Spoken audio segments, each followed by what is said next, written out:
സങ്കീർത്തനം 76. ജേതാവായ ദൈവം.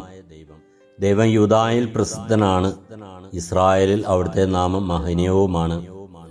അവിടുത്തെ നിവാസം സാലേമിലും വാസസ്ഥലം സിയോനിലും സ്ഥാപിച്ചിരിക്കുന്നു. അവിടെ വെച്ച് അവിടുന്ന് മിന്നൽ പോലെ പായുന്ന അസ്ത്രങ്ങളും പരിചയും വാളും എല്ലാ ആയുധങ്ങളും തകർത്ത് കളഞ്ഞു.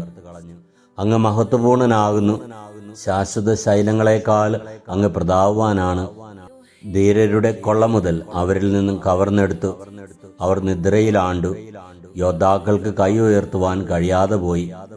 യാക്കോവിന്റെ ദൈവമേ, അങ്ങ് ശാസിച്ചപ്പോൾ കുതിരയും കുതിരക്കാരനും നടുങ്ങി നിലം പതിച്ചു. അങ്ങ് ഭീതിപ്രദനാണ്. അങ്ങയുടെ കോപം ഉജ്ജ്വലിച്ചാൽ പിന്നെ ആർക്ക് അങ്ങയുടെ മുൻപിൽ നിൽക്കാൻ കഴിയും? ആകാശത്തിൽ നിന്ന് അങ്ങ് വിധി പ്രസ്താവിച്ചു. നീതി സ്ഥാപിക്കാൻ, ഭൂമിയിലെ എല്ലാ പീഡിതരെയും രക്ഷിക്കാൻ അവിടുന്ന് എഴുന്നേറ്റപ്പോൾ ഭൂമി ഭയന്ന് സ്തംഭിച്ചു പോയി.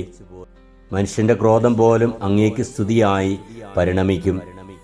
അതിൽ നിന്ന് രക്ഷപ്പെടുന്നവർ അങ്ങയുടെ ചുറ്റും ചേർന്ന് നിൽക്കും. നിങ്ങളുടെ ദൈവമായ കർത്താവിന് നേർച്ചകൾ നേരുകയും അവ നിറവേറ്റുകയും ചെയ്യുവിൻ. ചുറ്റുമുള്ളവർ ഭീതിപ്രദനായ അവിടുത്തെ കാഴ്ചകൾ കൊണ്ടുവരട്ടെ. അവിടുന്ന് പ്രഭുക്കന്മാരുടെ പ്രാണനെ ഛേദിച്ചു കളയും. ഭൂമിയിലെ രാജാക്കന്മാർക്ക് അവിടുന്ന് ഭയകാരണമാണ്. ഞങ്ങളുടെ കർത്താവായ ദൈവമേ, അങ്ങിൽ ആശ്രയിച്ചുകൊണ്ട്, അങ്ങാണെന്റെ ധീരനായ പടയാളി, അങ്ങാണെന്റെ മഹത്വത്തിനും ശാശ്വതമായ പ്രതാപത്തിനും കാരണമെന്നുള്ള വിശ്വാസത്തില്, ആ അനുഭവത്തില് ആകാശത്തിൽ നിന്ന് അങ്ങ് വിധി പ്രസ്താവിച്ചുകൊണ്ട് എന്റെ ജീവിതത്തിലേക്ക് കടന്നു വരണമേ.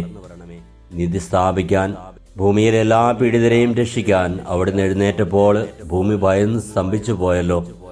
ദൈവമായ കർത്താവേ, അങ്ങ് യൂദായിലെ പ്രസിദ്ധനാണ്. ഞങ്ങളുടെ ശത്രുക്കളുടെ പരിചയും അസ്ത്രവും വാളുകളും എല്ലാം അങ്ങ് തകർത്ത് കളഞ്ഞുവല്ലോ.